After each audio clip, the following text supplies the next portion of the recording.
The glass broke before the sound reached me. I was at the kitchen counter, pouring water, when the window turned to a spider web of cracks, then caved in, the sound arriving after the damage. I hit the floor before I understood why, arms around my waist, a body over mine, someone faster than I could see. He said only 2 words, low and even, like he had all the time in the world, then nothing else, just his pulse against my back, and the wet spreading warm across my shoulder. 2 words. That was all I had of him. At the hospital, I watched them wheel him past. A nurse said something to another nurse I didn't catch. No one stopped for me. I didn't know his name. I had no idea why he was in my apartment. A bullet meant to end someone's daughter. A man who'd never spoken 1 word to me threw himself in front of it instead. 3 years of watching from a distance, cashed in half a second. Whatever price he was paying, I was worth it to somebody I'd never met. If you have ever been watched over by someone you never thought to thank, if you have ever felt a quiet shape at the edge of your day and dismissed it as nothing, you already know the shape of this story. I didn't. Not for 3 years. Not until the glass broke. If you've ever had someone quietly steady in your corner and never once looked twice, tell me where you're watching from. I didn't understand mine until it nearly cost him his life. I was an archivist. That explains why I noticed patterns and why I never acted on them.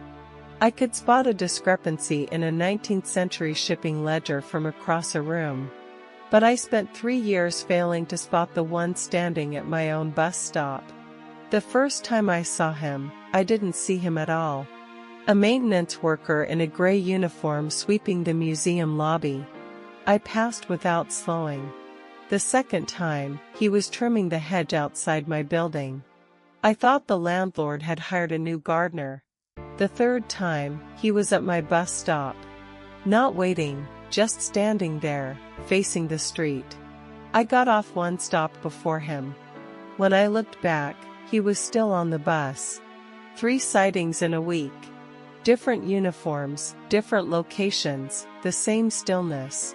My archived brain flagged it. My conscious brain dismissed it. That was the pattern for 18 months, the uniform changing, the stillness never. He never looked at me. He never spoke. He became a piece of the landscape I had stopped questioning. Once, just once, in all those months, I dropped a folder of documents on the museum steps, papers scattering in the wind, and for half a second his hand twitched toward me before he caught himself and looked away, letting a stranger help me gather them instead. I didn't think anything of it at the time. A man near a spilled folder, an instinctive reach anyone might make. I understand now what it cost him to stop himself. I didn't know yet how long he'd been standing at the edges of my life. If stories about being quietly protected before you ever knew it pull you in, subscribe to Raven Vow. The winter my lock broke, I submitted a maintenance request and waited 2 weeks, wedging the deadbolt shut with a butter knife every night in between. Then one morning, I came home from work and the lock turned smoothly. No resistance, no scrape. I tried it 3 times. Perfect. I checked the building log. No work order signed. No maintenance request closed. I called the super. "Didn't one of your museum people already come by?" he said. I didn't have museum people. I was the only archivist. There was no one to send. That night, I locked my door for the first time in 3 years and stood on the other side of it, listening. The hallway was silent. The street was silent. I told myself the super was confused, that he'd fixed it himself and forgotten, that there was a rational explanation. I didn't believe me. Spring came and the man at the cafe appeared. He sat at the window table across from the museum for 3 mornings. He didn't drink coffee. He didn't read a phone. He just watched the museum entrance, my entrance, with the patience of someone who had nowhere else to be. I noticed him on the second morning. By the third, I was taking the long way to work, crossing the street early, keeping my head down. I felt his attention the way you feel a draft, invisible, cold, persistent. On the fourth morning, he was gone. The chair was empty. The coffee cup was gone. The table had been wiped clean. I stood across the street and felt relief flood through me, and then I felt foolish for being relieved. I didn't see the quiet guard that morning either. Not at the bus stop. Not at the museum lobby. He was just absent, the way the cafe watcher was absent, a subtraction I couldn't explain. I found out later he'd handled it completely, before I ever understood there had been a threat to handle. I didn't know any of that then. All I knew was that the cold feeling was gone, and I didn't know why, and I was too afraid of the answer to ask. The glass broke before the sound reached me. I've already told you about the water, the web, the body on top of mine. What I didn't tell you is what I felt in the seconds after, lying on my kitchen floor with a stranger's blood soaking through my shirt. I felt the warmth first. It was surprisingly hot, the way blood is before it cools. It spread across my left shoulder blade and down my side, and for a moment I thought I was the one who had been hit. Then I realized the weight on top of me was the reason. He had been behind me. He had moved between me and the window. He had taken whatever came through it. I tried to push up. His arm tightened around my waist. The first and only instruction he ever gave me, stay down. 2 words. I remember the sound of his voice, low, steady, like he was telling me the time, not bleeding onto my kitchen floor. I stayed down. The sirens came. I don't remember calling anyone. I don't remember opening the door for the paramedics. I remember the weight lifting off me and the sudden cold where his body had been. I remember the EMT asking me if I was hit and I couldn't answer because I didn't know whose blood was on me. I rode in the ambulance with him. They let me hold the pressure bandage against his chest while they worked. His eyes were closed. His hand was still reaching, even unconscious, even bleeding out, toward where I had been. The hospital hallway was fluorescent and too bright.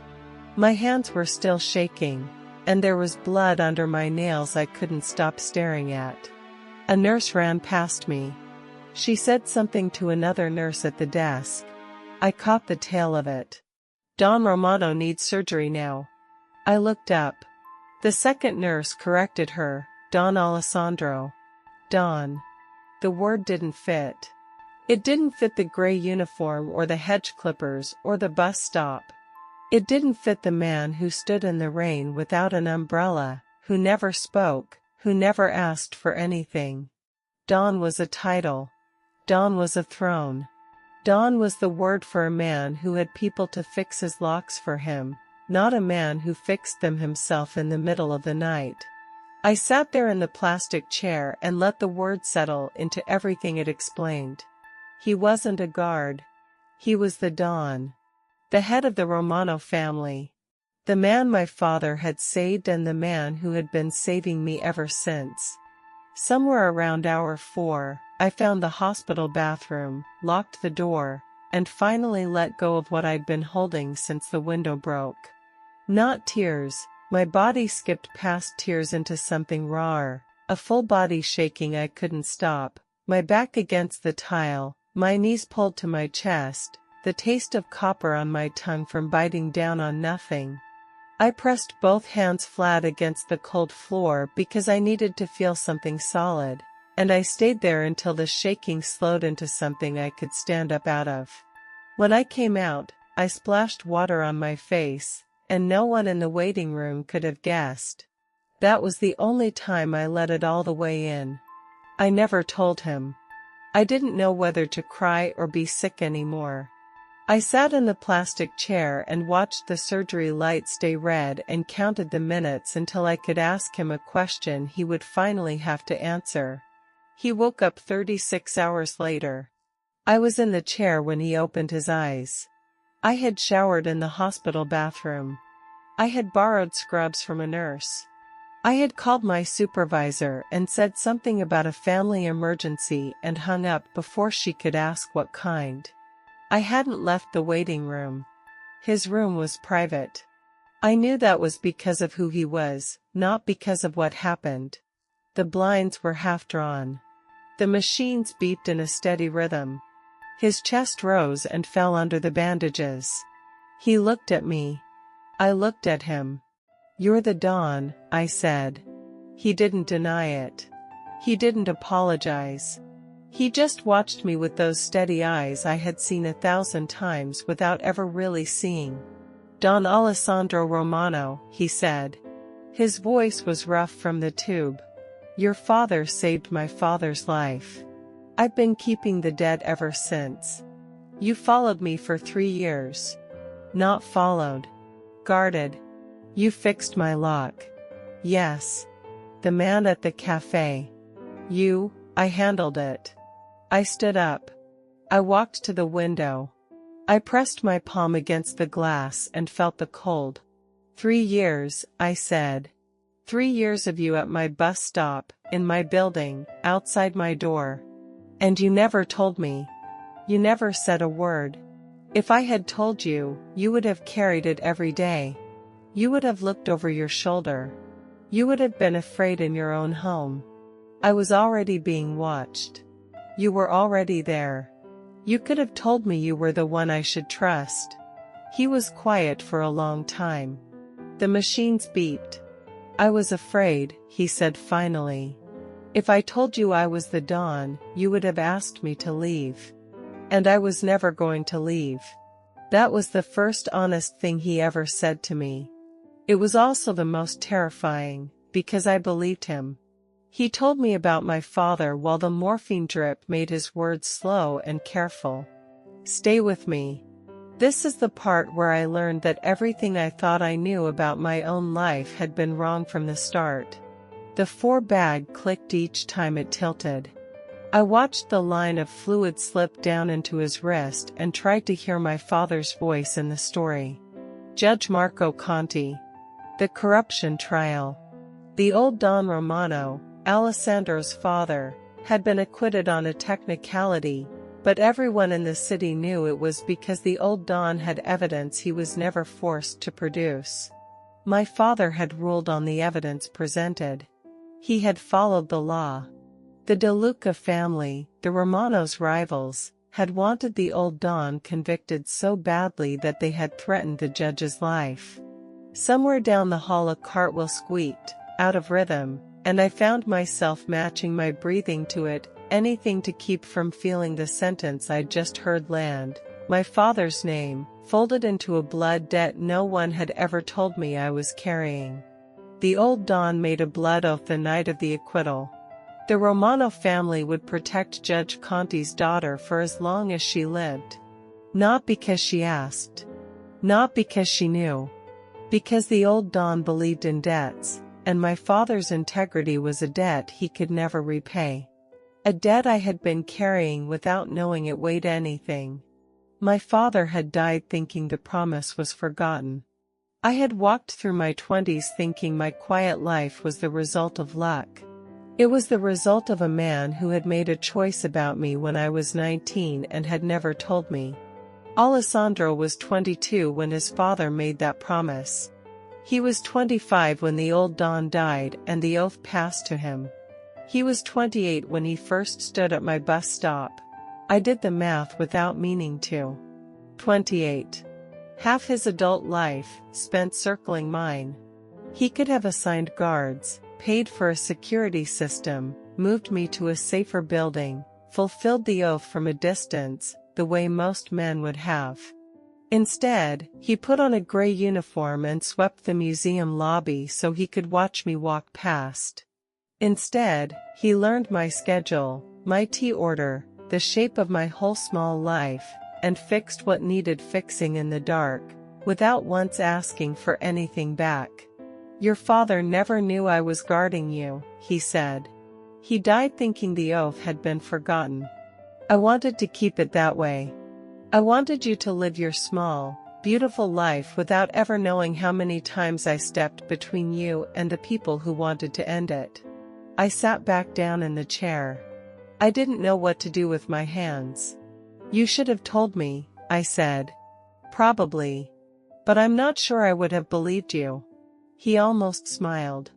I had never seen him almost smile before. It changed his face entirely. I went home to my apartment 3 days later. The window was boarded. The carpet had been cleaned, but the fibers were still stiff where the blood had been. The police gave me a case number and told me to stay somewhere else until they knew more. I didn't have somewhere else. I had a father who had died believing he'd protected me, and a man I hadn't known who actually had. I sat on my floor, the same spot where I had lain under his body, and I tried to feel afraid of my own home. I couldn't. The bullet had come through the window, but the only thing I remembered was the weight of him between me and it. The DeLuca pressure came slowly at first. A car I didn't recognize parked outside my building. A phone call where no one spoke. A letter under my door with no stamp and no return address. Judge Conti's daughter should consider a vacation.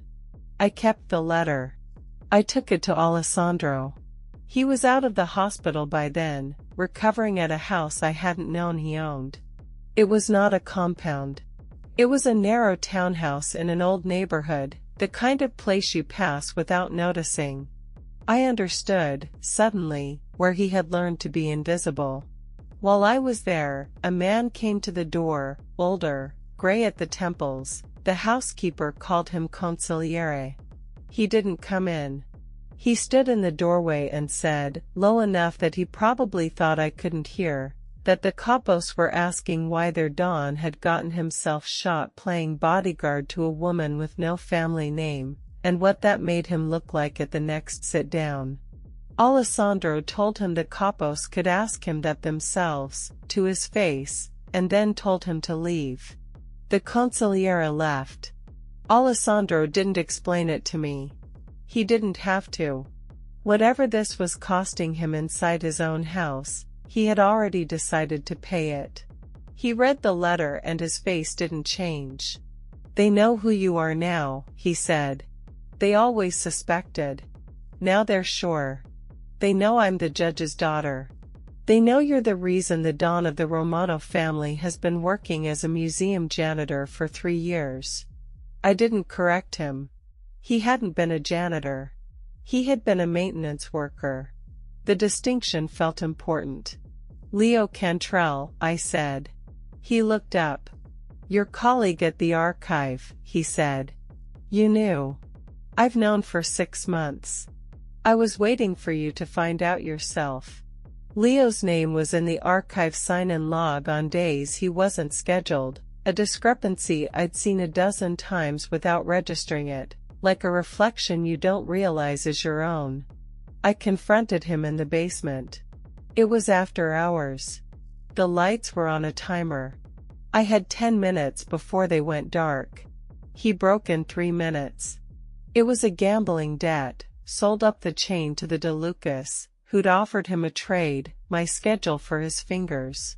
He'd taken it, and fed them my location, my hours, my routines for 8 months before the shooting. He didn't know what he was selling me to. He thought it was a jealous husband, that the quiet man at my bus stop was a stalker and the DeLucas were helping me. He had convinced himself he was the good guy. I looked at him, this man I had shared a workspace with for 2 years, and felt nothing but the cold recognition that Alessandro had been right about everything. Get out, I said. He got out. I sat at my desk in the silent archive and thought about what it meant to be visible. I had spent my whole life trying not to be seen. Now 2 families wanted me dead or protected, and a Don had spent 3 years making sure I never learned the difference. The federal prosecutor called me 6 days later. I will come back to what was in that folder for the rest of my life. Agent Navarre had a thin face and a file folder thick as a phone book.